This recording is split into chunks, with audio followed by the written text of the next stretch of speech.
Less than 2 weeks after Scott Schaefer was fired, Dino Babers was tagged this morning as the new head coach at Syracuse University. And in the next 2 weeks, the Lasers begin their pursuit for a 10th national championship.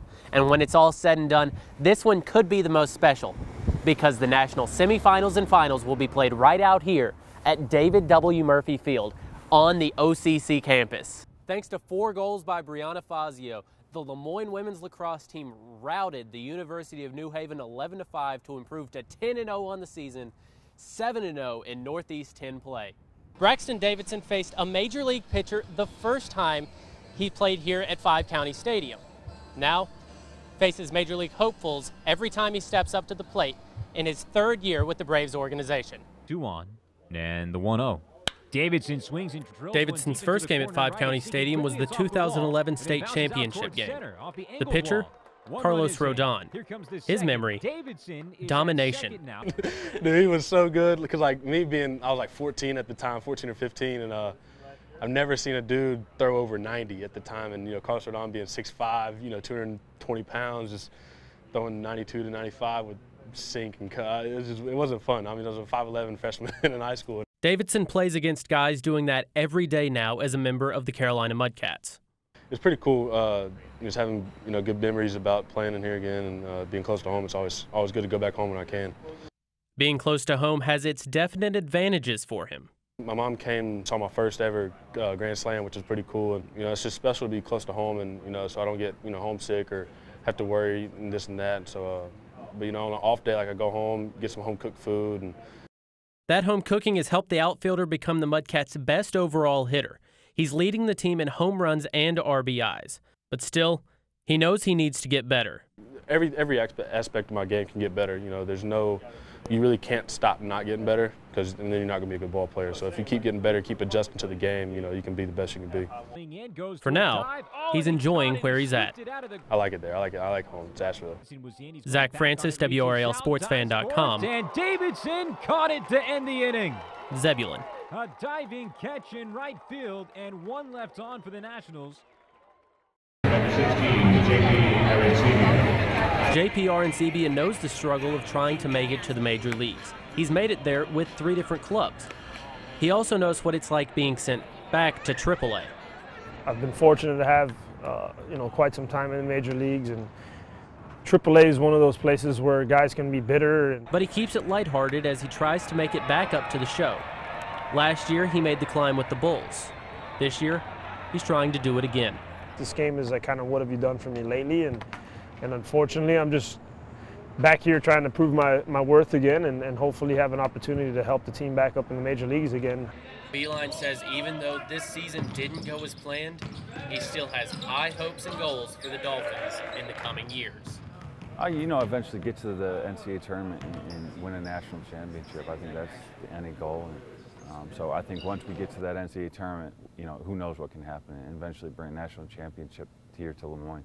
Zach Francis, NCC Sports. The second baseman leads all of Advanced A baseball with 25 home runs. His raw power was one of the reasons the Braves wanted him. I just try to drop the ball. I don't go up there trying to, fillet stuff in gaps or fillet stuff in the field. I'm up there to do damage. So that power landed demerit in the 2016 Major League Baseball Futures game alongside former Mudcat Dansby Swanson. His big takeaway? Let it all soak in. Just enjoy it, man. This game can get under your skin very quickly with all the failure that comes as being a hitter. The main thing they told me was to enjoy it. So.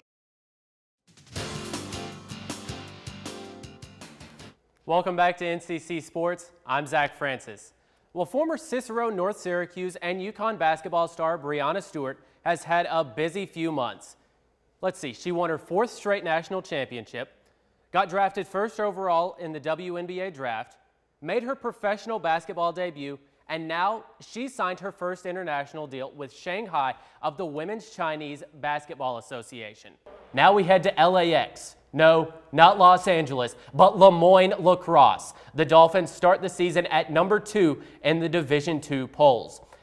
And coming off their first loss of the season, a heartbreaker to Johns Hopkins in overtime, the Syracuse men's lacrosse team looked to bounce back against number 9 Duke. And finally, the U.S. Open teed off this morning at Oakmont.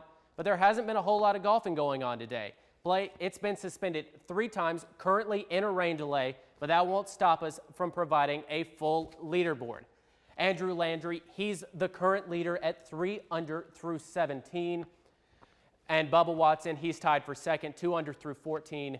Lee Westwood, he snuck into the top 5 there. And Jordan Spieth, he's 1 over through 11. When you think dominance in college sports, you probably think UCLA during the John Wooden years, Oklahoma football in the 1950s, or today's Gino Auriemma-led UConn women's basketball team. But I found there's one team that has all of those streaks broken, and it's right here in our backyard. Onondaga Community College's men's lacrosse team has accomplished more since the program started in 2002 than any school in the country. Winners of 9 of the last 10 and the last 7 National Junior College Championships, the Lasers have something special. You got to have the talent guys that are selfless and unselfish kids who, don't mind sharing the ball and caring just as much about the guy next to you as they do about themselves. And we've been fortunate to have the unselfish kids with a lot of talent to be able to do that. But with all of the success also comes failure. Coming into the season, the Lasers were riding a 105-game winning streak.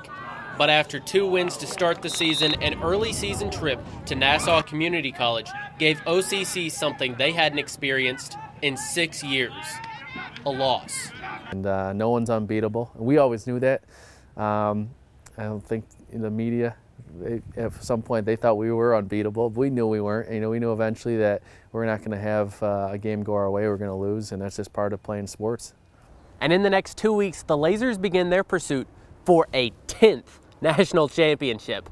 And when it's all said and done, this one could be the most special because the national semifinals and finals will be played right out here at David W. Murphy Field on the OCC campus. We think this is the lacrosse capital of the world, and obviously we've had our success as championships, but this community, this county, this city, this state has had a lot of success with lacrosse. So to host it is very special for us, and bringing it to Central New York and a place where lacrosse is where it was born. And playing host this year makes the Lasers want another championship that much more. That would probably be the most special one, be able to do it on our home field in front of our home crowd, in front of our home, all the alumni that come back for it. That would be the most special thing.